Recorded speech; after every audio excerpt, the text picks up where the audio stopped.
Hello दोस्तों, तो जैसा कि पिछले एपिसोड में हमने देखा कि ज़्याओ चेन ने गुयान को फाइट में हरा दिया था। ये देखकर दूसरी तरफ स्पेलकास्टर रिन भी ज़्याओ चेन से फाइट करने के लिए मैदान में पहुंच जाता है। वो बेशक एक गॉड क्लैन से बिलोंग करता था, लेकिन फिर भी वो ज़्याओ चेन को हरा नहीं पाता। दूसरी तरफ ज़्याओ चेन ने अपनी फुल स्ट्रेंथ का इस्तेमाल करते हुए यहाँ पर रिन की हालत काफी ज्यादा खराब कर दी थी। ये देखकर तो अरीना में मौजूद सब लोग ही काफी ज्यादा शॉक हो चुके थे। दूसरी तरफ ज़्याओ चेन की बॉडी से एक अजीब सी एनर्जी अनलीश हुई, जिसे देखते हुए अनडाइंग सेट के लोगों को समझ आ जाता है। ये ज़्याओ चेन ने शुरू में उनके सेट के 2 मेंबर्स को जान से मारा था, इसलिए हम देखते हैं कि मिस किनचेंग ज़्याओ चेन को मारने के लिए फर्श से नीचे की तरफ उतर आती है। और चूंकि ज़्याओ चेन पहले ही इतने लोगों के साथ फाइट करके बुरी तरीके से इंजर्ड हो चुका था, इसलिए वो इस वक्त चाहकर भी मिस किनचेंग का कुछ नहीं बिगाड़ सकता। अब आगे तो नेक्स्ट एपिसोड की शुरुआत यहाँ बिल्कुल उसी सीन से शुरू होती है, जहाँ पर मिस किनचेंग अपने डैगर्स का इस्तेमाल करते हुए ज़्याओ चेन पर जानलेवा हमला करने ही वाली थी, लेकिन तभी अचानक वहाँ पर ज़्याओ चेन को बचाने के लिए फोरआर्म में बीस्ट आ जाता है, जिसे देखकर तो ज़्याओ चेन के चेहरे पर एक मुस्कान आ चुकी थी। लेकिन दूसरी तरफ मिस किनचेंग को कुछ भी समझ नहीं आ रहा था कि आखिर अचानक से ये फोरआर्म में बीस्ट यहाँ पर कैसे आ गया, और वो यहाँ पर अकेले नहीं आया था, बल्कि साथ ही साथ और भी कई सारे बीस्ट यहाँ पर ज़्याओ चेन को बचाने के लिए फोरआर्म में बीस्ट के साथ आए हुए थे। इतनी बड़ी बीस्ट की आर्मी को देखकर मिस किनचेंग को फिलहाल के लिए मजबूरन हार माननी पड़ी, इसलिए हम देखते हैं कि ज़्याओ चेन की जान बच चुकी थी। जिस वजह से नेक्स्ट सीन में हम देखते हैं कि ज़्याओ चेन यहाँ पर अपने ब्रदर एब से कह रहा था कि मेरी जान बचाने के लिए तुम्हारा बहुत बहुत शुक्रिया, लेकिन मुझे समझ नहीं आ रहा कि तुम आखिर अचानक से वहाँ पर मेरी मदद करने के लिए कैसे पहुँच गए थे। जिस पर दूसरी तरफ वो एब बीस्ट भी ज़्याओ चेन को इशारा करते हुए बताता है कि तुम्हारे 3 स्केलेटन वॉरियर मुझसे मदद मांगने के लिए आए हुए थे। जो सुनकर तो ज़्याओ चेन को काफी अच्छा लगा। दूसरी तरफ वो एब बीस्ट यहाँ ज़्याओ चेन से सवाल करते हुए पूछता है कि तुम ठीक तो हो ना, जिस पर ज़्याओ चेन जवाब देते हुए कहता है कि फिक्र मत करो, बस मुझे सिर्फ थोड़ी बहुत एनर्जी एब्सॉर्ब करनी होगी, उसके बाद मैं बिल्कुल पहले जैसा हो जाऊंगा। यहाँ पर अभी इन दोनों के दरमियान इसी तरह की बातें चल ही रही थी, तभी अचानक उस फोरआर्म में बीस्ट को बुलाने के लिए उसके साथी आ चुके थे। जिस पर ज़्याओ चेन उससे कहता है कि तुम जाओ, तुम्हारे साथी तुम्हारा इंतजार कर रहे हैं। ये सुनकर वो फोरआर्म में बीस्ट ज़्याओ चेन को अलविदा करते हुए वहाँ से रवाना हो गया। जिसके जाते ही दूसरी तरफ ज़्याओ चेन के दोस्त भी वहाँ पर आ चुके थे। ज़्याओ चेन को जिंदा देखकर सबसे ज्यादा खुश तो की दिखाई दे रही थी, जो कि फौरन से ज़्याओ चेन पर झपट्टा दे मारती है। साथ ही साथ ज़्याओ चेन के तीनों स्केलेटन वॉरियर्स भी यहाँ पर आ चुकी थी, जिनका शुक्रिया ज़्याओ चेन अदा करते हुए कहता है कि ब्रदर युआन को बुलाने के लिए तुम्हारा बहुत बहुत शुक्रिया। अगर मेरा ब्रदर एब वहाँ वक्त पर ना आया होता तो पता नहीं मैं किस मुश्किल में फंस जाता। जो सुनकर वो तीनों स्केलेटन वॉरियर जवाब देते हुए कहता है कि नहीं, ये तो हमारा फर्ज था। साथ ही साथ वो तीनों यहाँ ज़्याओ चेन को खुशखबरी सुनाते हुए बताते हैं कि हमने तुम्हारे लिए मिस लैंडवो की लोकेशन ढूंढ ली। जो सुनकर ज़्याओ चेन एक्साइटेड होते हुए कहता है कि तुमने क्या कहा, क्या ये सच है? जिस पर किंग यामा फौरन से ज़्याओ चेन को एक मैप पकड़ा देता है, और वो बताता है कि हमने ये मैप सैक्रिफाइसल साइट पर जाकर एक विश से हासिल किया था, बदले में हमें कुछ स्टोन्स देने पड़े। इस मैप के मुताबिक ज़्याओ चेन को मिस लैंडवो की तलाश करने के लिए स्कल माउंटेन बोन सी की तरफ जाना होगा। जो सुनकर ज़्याओ चेन बिल्कुल ऐसे ही करता है। वो अपने दोस्तों के साथ मिलकर उस मैप का इस्तेमाल करते हुए फौरन से स्कल माउंटेन बोन सी की तरफ रवाना हो गया, जहाँ पहुंचे पर इन लोगों को सामने की तरफ कई सारे कंकाल देखने को मिलते हैं। अचानक से वहाँ पर इन लोगों को एक पर्पल कलर का ड्रैगन किंग भी तेजी के साथ भागता हुआ दिखाई दिया, जिसे देखकर तो की फौरन से जंप करते उसके पास जाना चाहती थी, लेकिन ज़्याओ चेन उसे पकड़ते हुए कहता है कि नहीं, वहाँ मत जाओ, वहाँ पर खतरा हो सकता है। और ज़्याओ चेन की ये बात बिल्कुल सच थी, क्योंकि उस पर्पल कलर के ड्रैगन किंग के पीछे सोर्ड डीमन पड़ा हुआ था, जो कि मोर्टल शेडिंग के लेवल 8 का वॉरियर है। ज़्याओ चेन अभी भी मोर्टल शेडिंग लेवल 5 का वॉरियर है, इसलिए वो चाहकर भी इसका मुकाबला नहीं कर सकता। जबकि दूसरी तरफ हम देखते हैं कि वो सोर्ड डीमन लगातार तेजी के साथ उसी ड्रैगन किंग को फॉलो करने की कोशिश कर रहा था, ताकि वो इस ड्रैगन किंग को अपना बना ले। लेकिन सामने की तरफ मौजूद वो पर्पल ड्रैगन किंग तो इस सोर्ड डीमन का होना ही नहीं चाहता, बल्कि वो इस पर हमला करते हुए लगातार यूं ही भागता भागता एक केव के अंदर आ जाता है, जहाँ पीछे की तरफ मौजूद सोर्ड डीमन ने फौरन से उस पर स्लैश अटैक्स लगाना शुरू कर दिए थे। साथ ही साथ वो कह रहा था कि एक जंगली घोड़े को काबू लगाने के लिए काफी सारा सब्र चाहिए, लेकिन अफसोस की बात कि मेरे पास सब्र की कमी है और मेरा खून काफी गर्म, इसलिए लगता है कि मुझे तुम्हें यहीं पर जान से मारना होगा, क्योंकि तुम मेरे साथ चलने के लिए तैयार नहीं। जो कहते हुए सोर्ड डीमन ने अपनी तलवार बाहर निकाल ली थी, और वो इसके डबल स्लैश टेक्निक का इस्तेमाल करते हुए फौरन से सामने मौजूद उस ड्रैगन किंग को मारने के लिए हमला कर देता है। लेकिन इससे पहले कि उसकी ये स्लैश अटैक ड्रैगन किंग को टच भी कर पाते, तभी अचानक वहाँ पर किसी ने तीसी के साथ अपनी सोर्ड मैदान में फेंक दी थी, जो कि तीसी के साथ चमक रही है। एक तो उसने स्लैश अटैक्स को ब्लॉक कर दिया था, साथ ही साथ वो टाइम को भी पूरी तरीके से फ्रीज कर देती है, जो देखकर तो सोर्ड डीमन भी हैरान हो गया, क्योंकि उसने बिल्कुल भी एक्सपेक्ट नहीं किया था कि इस ड्रैगन आइलैंड पर ऐसा कोई हो सकता है जो कि टाइम टाइम को फ्रीज करने की एबिलिटी रखता हो। ऊपर की तरफ हमें देखने को मिलता है कि ये काम एक निकाब वाली लड़की ने किया था, जिसके पास वो पर्पल ड्रैगन किंग भी फन से उड़ता हुआ आ जाता है। और दोस्तों पता नहीं क्यों मुझे लगता है कि शायद ये वही एपिसोड 1 वाली मिस लैन नुवो होगी, क्योंकि उसने एपिसोड 1 में भी तो टाइम फ्रीज एक बार किया था। यहाँ प्रेजेंट में हम देखते हैं कि वो निकाब वाली लड़की अपनी ड्रैगन किंग से कहती है कि तुमने काफी मजे कर लिया, अब यहाँ से चलने का वक्त आ चुका है। जबकि जाते जाते वो सोर्ड डीमन की तरफ देखते हुए कहती है कि किलिंग तुम्हारा नेचर बन चुका, इवल ने तुम्हारे दिल को पूरी तरीके से करप्ट कर लिया है। और ये कहते हुए वो भी अपनी ड्रैगन किंग के साथ वहाँ से चली गई, जिसके जाने के बाद दोबारा से टाइम अनफ्रीज हो गया। जो देखकर वो सोर्ड डीमन खुश होते हुए कह रहा था कि इस ड्रैगन आइलैंड पर इतनी ज्यादा पावरफुल लड़की होगी, ये मैंने बिल्कुल भी नहीं सोचा था। तुम तो मेरी दुश्मन बनने की काबिल हो, तुमसे फाइट करके मैं पहले से भी ज्यादा ताकतवर हो सकता हूँ। ये बहुत ज्यादा मजेदार है। और ये कहती सोर्ड डीमन ने जोर जोर से हंसना शुरू कर दिया था।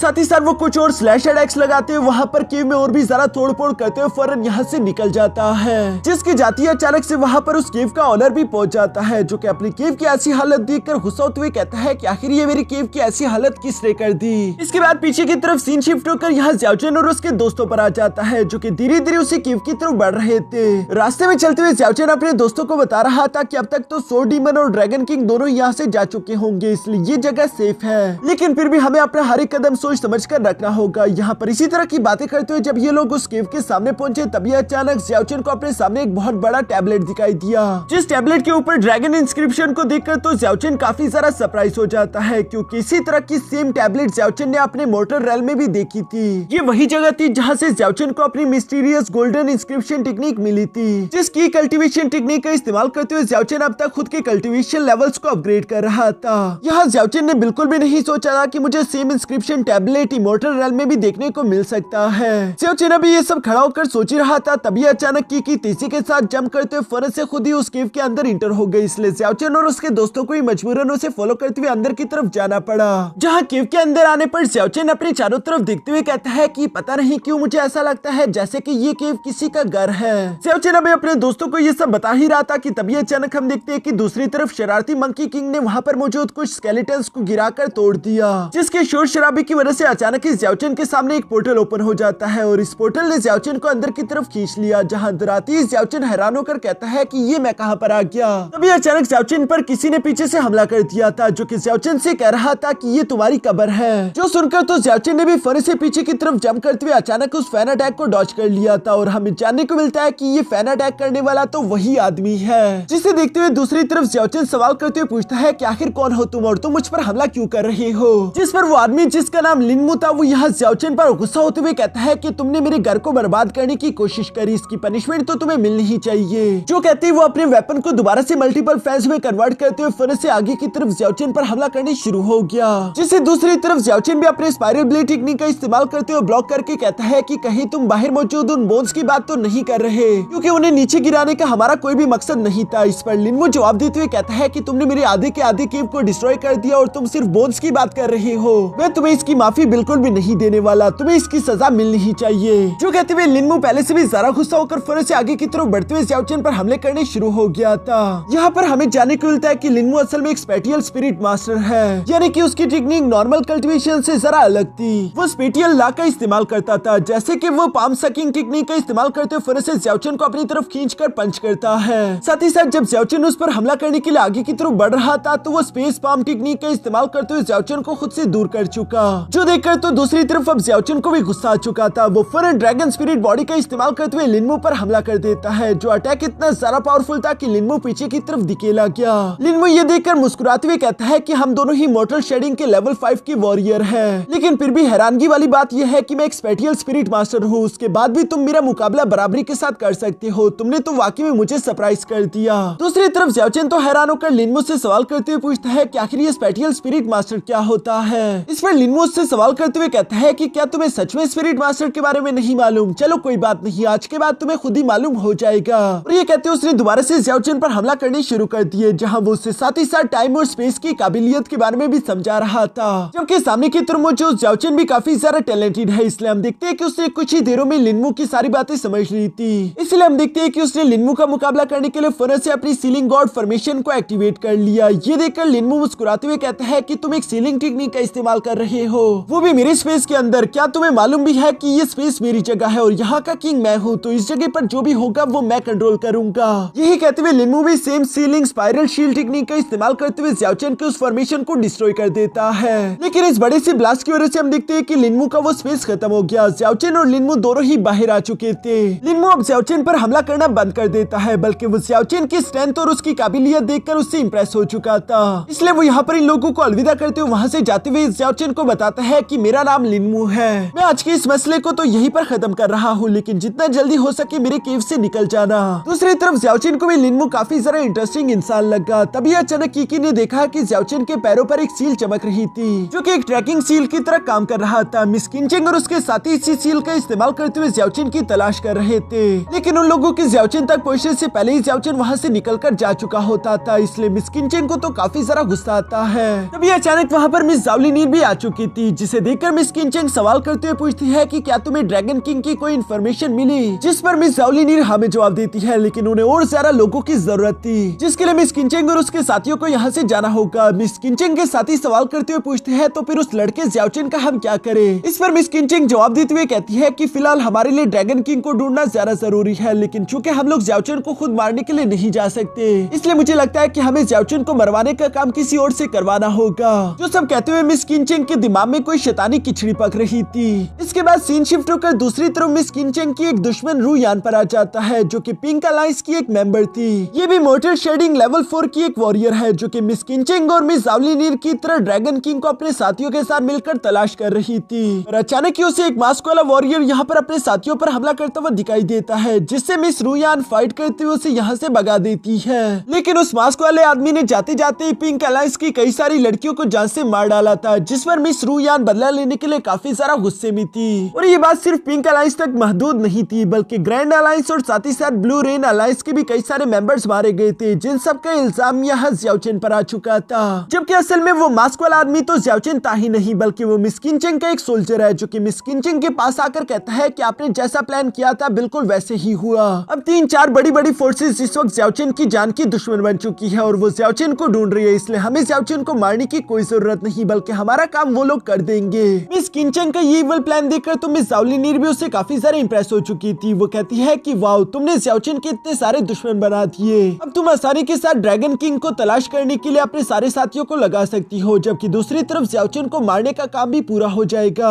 साथ ही साथ जाने से पहले मिस ज़ाओलिनीर किनचेंग को एक सीक्रेट लोकेशन के बारे में भी बता देती है, जहाँ पर उन्हें मालूम हुआ कि शायद उन्हें वहाँ पर ड्रैगन किंग मिल जाए। दूसरी तरफ सीन शिफ्ट होकर यहाँ ज़्याओ चेन पर आ जाता है, जो कि मून लेक के किनारे आराम से बैठकर अपनी कल्टीवेशन प्रैक्टिस कर ही रहा था। अभी अचानक वहाँ पर पिंक अलायंस की मिस रू यान भी पहुंच जाती है, जिसने आती अपने चार्म इफेक्ट को एक्टिवेट कर लिया। इस चार्म इफेक्ट की वजह से जब ज़्याओ चेन खड़ा होकर पीछे पलट कर देखता है तो उससे मिस रू यान की जगह रुओ शुई दिखाई दे रही थी, जो कि ज़्याओ चेन की लवर है। ज़्याओ चेन तो ये देखकर इमोशनल होते हुए फरस से रुओ शुई के पास आ गया और वो माफी मांगते हुए कहता है कि प्लीज मुझे माफ कर दो, मैंने काफी देर लगा दी। लेकिन दूसरी तरफ मिस रुओ शुई भी ज़्याओ चेन से कहती है कि नहीं, ऐसी बातें मत करो, चाहे कितनी भी देर क्यों ना हो जाए, मैं हमेशा तुम्हारा इंतजार करूंगी।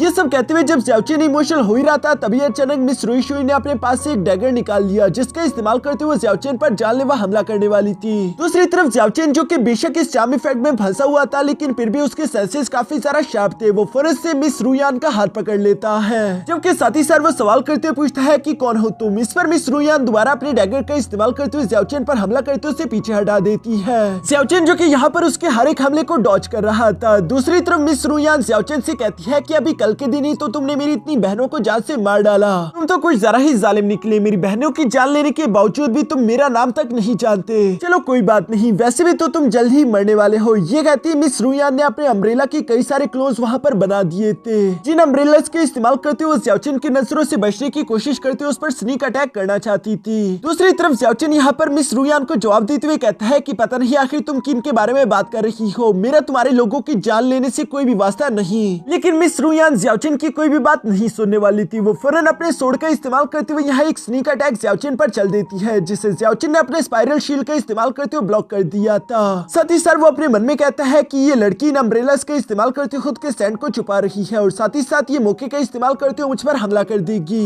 ये स्किल तो है कमाल की, लेकिन मुझे इसे अच्छे से एनालाइज करना होगा। जो कहते हैं ज़्याओ चेन ने फौरन से अपनी आंखें बंद कर दी और वो अपने सेंसेस पर ही डिपेंड करना शुरू कर चुका। इसलिए इस बार हम देखते हैं कि जैसे ही मिस रू यान को मौका मिला और वो आगे की तरफ बढ़ के दोबारा से ज़्याओ चेन पर हमला करने की कोशिश करने लगी, तो ज़्याओ चेन ने उसके हमले को डॉज कैच कर लिया। साथ ही साथ वो उसकी किक को भी पकड़ लेता है, जो देखकर मिस रुयान सरप्राइज होते हुए कहती है कि मैंने तो अपनी सेंट छुपाई हुई थी, फिर तुमने मुझे इतनी आसानी के साथ डिस्कवर कैसे कर लिया। ये सुनकर ज़्याओचेन उसे जवाब देते हुए कहता है कि बेशक तुम्हारी ये कैमोफ्लेज टेक्निक अच्छी थी, लेकिन तुम्हारी स्पीड स्लो है। जो कहते हुए ज़्याओचेन ने फौरन से मिस रुयान को पीछे की तरफ हटा दिया। साथ ही साथ वो मिस रुयान से कहता है कि देखो मैंने तुम्हारे साथियों को नहीं मारा, और अगर मुझे तुम्हारी जान लेनी होती तो तुम्हारे स्किल इतने बेकार है कि अब तक मैं तुम्हारी जान ले चुका होता। जो कहते हुए ज़्याओचेन वहाँ से जाने लगा। दूसरी तरफ मिस रुयान भी महसूस कर चुकी थी कि ये आदमी उस मास्क वाले आदमी से तो कई गुना ज्यादा ही ताकतवर है, यानी कि ज़्याओचेन सच कह रहा है और ये प्लानिंग जरूर अनडाइंग सेट के लोगों ने ही करी होगी। ऊपर से ये ड्रैगन आइलैंड है भी एक खतरनाक जगह, अगर हम लोगों को ज़्याओचेन जैसा एक अलाई मिल जाए तो ये तो हमारे काफी ज्यादा काम आएगा। जो सब सोचते हुए मिस रुयान तेजी के साथ यहाँ आगे की तरफ बढ़ते हुए ज़्याओचेन के पास आकर उसे रोकते हुए कहती है कि प्लीज मुझे पुरानी मिसअंडरस्टैंडिंग के लिए माफ कर देना। मेरा नाम रुयान है, मैं पिंक अलायंस से हूँ। ज़्याओचेन तुमसे मिलकर मुझे अच्छा लगा। ये सुनकर ज़्याओचेन हैरान होते हुए कहता है कि क्या तुम मुझे जानती हो? जो सुनकर तुम मिस रुयान हंसते हुए ज़्याओचेन को जवाब देते हुए कहती है कि आखिर तुम्हारे बारे में कौन नहीं जानता। तुम्हारी जीत और बहादुरी के किस्से चारों तरफ फैल चुके हैं कि कैसे तुमने गुयान और साथ ही साथ स्पेलकास्टर को बुरी तरीके से हरा दिया। तुम हो ही कमाल के, इसलिए मैं चाहती हूँ कि हम लोग आपस में एक अलायंस क्रिएट कर ले। ये सुनकर दूसरी तरफ ज़्याओचेन जवाब देते हुए कहता है कि क्या कहा तुमने? तुम मेरे साथ अलायंस बनाना चाहती हो? क्या तुम्हें मालूम भी है कि मेरी इस वक्त यहाँ पर कितने दुश्मन है? जो सुनकर मिस रुयान जवाब देते हुए कहती है कि हाँ ये बात मैं अच्छे से जानती हूँ, इसलिए ये अलायंस बिल्कुल भी पब्लिक नहीं है, बल्कि ये अलायंस प्राइवेट रहेगी, ताकि हम दोनों में से जब भी कोई डेंजरस सिचुएशन में हो तो एक दूसरे की हम लोग मदद कर सके। जो सुनकर ज़्याओचेन जवाब देते हुए कहता है कि ठीक है, फिर अगले कुछ दिनों बाद मैं किसी से पंगा लेने वाला हूँ, यानी कि मेरी जान खतरे में होगी, तो मेरी सपोर्ट करने के लिए पहुंच जाना। मिस रुयान भी चालाक बनते हुए हंसते हुए कहती है कि तुम बहुत ही मजाकिया हो, मैं जानती हूँ कि तुम एक स्किल वाले वॉरियर हो, कोई भी मामूली सा खतरा तुम्हारे सामने कुछ भी नहीं, लेकिन फिर भी चलो अच्छा हुआ, चूंकि तुम हमारे साथ अलायंस बना चुके हो तो अब मेरा यहाँ से जाने का वक्त आ चुका है, अपना ख्याल रखना। और ये कहती मिस रुयान वहाँ से चली जाती है।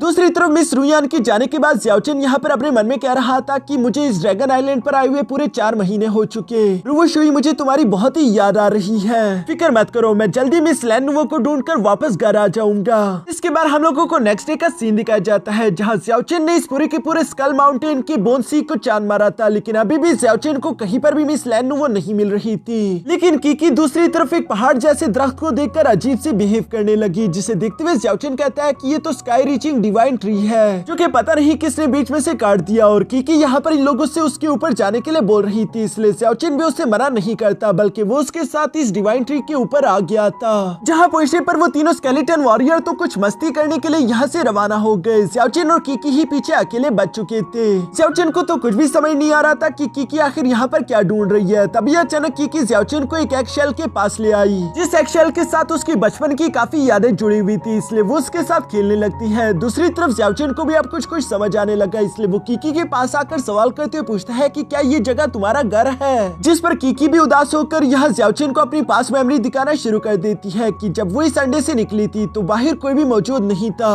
वो अकेले ही सेक्रेड ड्रैगन ट्री ट्रेजर के साथ यहाँ पर मौजूद थी। कई दिन और कई हफ्ते गुजारने के बावजूद भी जब कीकी को लेने के लिए यहाँ पर कोई भी नहीं आया, तो उसे फिक्र होने लगी और वो अपनी फैमिली को ढूंढने के लिए इस डिवाइन ट्री से नीचे चली गई। ये सब कुछ देखकर ज़्याओचेन भी इमोशनल होते हुए कहता है कि अच्छा, अब मैं समझा कि तुम्हें सेक्रेड ड्रैगन ट्री ट्रेजर से इतना लगाव क्यों है। यही वो जगह थी जहाँ पर तुम इस ट्रेजर के साथ पैदा हुई। उसके बाद तुम्हारी फैमिली को ढूंढने के लिए तुम यहाँ से नीचे गई, लेकिन तुम्हें अब तक तुम्हारी फैमिली नहीं मिली। ये सब कहते हुए ज़्याओचेन यहाँ पर बहुत ही प्यार से कीकी को उठाते हुए कहता है कि फिक्र मत करो, आज से मैं ही तुम्हारी फैमिली हूँ। कीकी को भी ज़्याओचेन का ये साथ काफी अच्छा लगता है। इसके बाद सीन शिफ्ट होकर दूसरी तरफ यहाँ सेक्रेड माउंटेन्स पर आ गया, जिस जगह के बारे में ज़ावलिनीर को टिप मिली थी कि यहीं पर आसपास हम लोगों को ड्रैगन किंग मिलेगा, लेकिन ये जगह खतरों से भरी पड़ी थी। तभी अचानक हम देखते हैं कि वहाँ पर कुछ हलचल होना शुरू हो गई, जो देखकर ये दोनों ही फाइट के लिए तैयार हो जाती है। और इन दोनों को देखने को मिलता है कि वो हलचल असल में किसी और की वजह से नहीं, बल्कि सोर डीमन की वजह से हुई थी, जो कि अचानक से इन दोनों के सामने आकर यहाँ पर सवाल करते हुए पूछता है कि क्या तुम लोगों ने व्हाइट कपड़े में एक मास्क वाली लड़की को कहीं पर देखा? इस सवाल पर मिस किंचेंग जवाब देते हुए कहती है कि नहीं, हमने नहीं देखा। ये सुनकर सोर डीमन को काफी ज्यादा गुस्सा आ गया। वो गुस्सा होते हुए कहता है फिर तो तुम दोनों मेरे किसी काम के नहीं।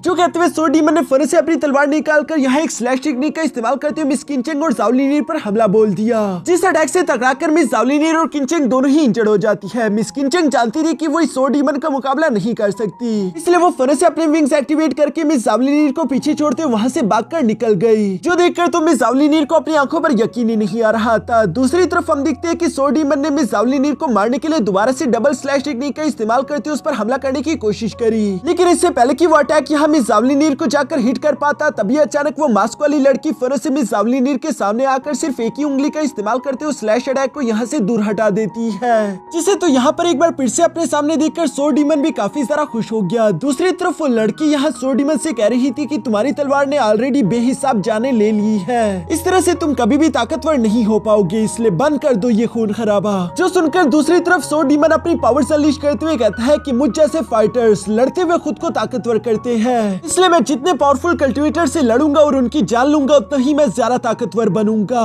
लेकिन वो मास्क वाली लड़की तो इस सोर्ड डीमन को ऐसे देख रही थी जैसे कि वो उसके सामने कुछ भी नहीं है। इसके बाद सीन शिफ्ट होकर दूसरी तरफ यहाँ मिस किनचेंग पर आ गया, जो कि उड़ते हुए वहाँ से दूर जा रही थी। साथ ही साथ वो अपने मन में सोच रही थी कि अब तक तो ज़ावलिनीर मर चुकी होगी, जिसका सीधा सीधा इम्पैक्ट हमारे अलायंस पर पड़ेगा। लगता है कि मुझे जल्द से जल्द अपने मास्टर को इस बारे में खबर करनी चाहिए। लेकिन यहाँ ये सब कहते हुए अचानक उसे साइड से कुछ लड़ने की आवाजें सुनाई दी, जो कि कोई और नहीं बल्कि वही तीनों स्केलेटन वॉरियर्स थे, जो कि ज़्याओचिन के दोस्त है। आज के दिन भी लोगों ने कुछ ड्रैगन एग्स चुरा लिए थे। ये सब देखकर मिस किनचेंग उन्हें फॉलो करने का फैसला करती है। साथ ही साथ वो अपने मास्टर को पैगाम पहुंचाते हुए कह रही थी कि मुझे ज़्याओचिन के वेयर हाउस के बारे में मालूम हो गया, साथ ही साथ ज़ावलिनीर भी मर चुकी। इसके बाद सीन शिफ्ट होकर दूसरी तरफ यहाँ ज़्याओचिन पर आ गया, जो कि कीकी के साथ मिलकर अपने तीनों स्केलेटन वॉरियर्स की तलाश कर रहा है। साथ ही साथ वो कीकी से कह रहा था कि उम्मीद करता हूँ कि उन तीनों ने अब दोबारा कोई चोरी ना कर ली हो, वो हर बार मुश्किलें खड़ी कर देते हैं। पता नहीं आखिर वो तीनों गए कहाँ पर। यहाँ पर इसी तरह से तलाश करते करते ज़्याओचिन उसी फाइट वाली लोकेशन पर पहुंच गया, जहाँ पर सोर्ड डीमन और उस मास्क वाली लड़की के दरमियान एक जबरदस्त फाइट चल रही थी। फाइट के दौरान सोर्ड डीमन कहता है कि जब मैं सिर्फ 3 साल का था तब से मैंने सोर्ड चलाना शुरू किया। 20 साल की कड़ी मेहनत के बाद मैं खुद को इस काबिल समझने लगा कि मैं दुनिया के कोने कोने जाकर हर एक पावरफुल कल्टिवेटर को फाइट के लिए चैलेंज करूं, सिर्फ इसी उम्मीद में कि शायद इसी तरह से एक दिन मैं खुद को ताकतवर करते हुए एक सुप्रीम सोर्ड मास्टर बना लूंगा।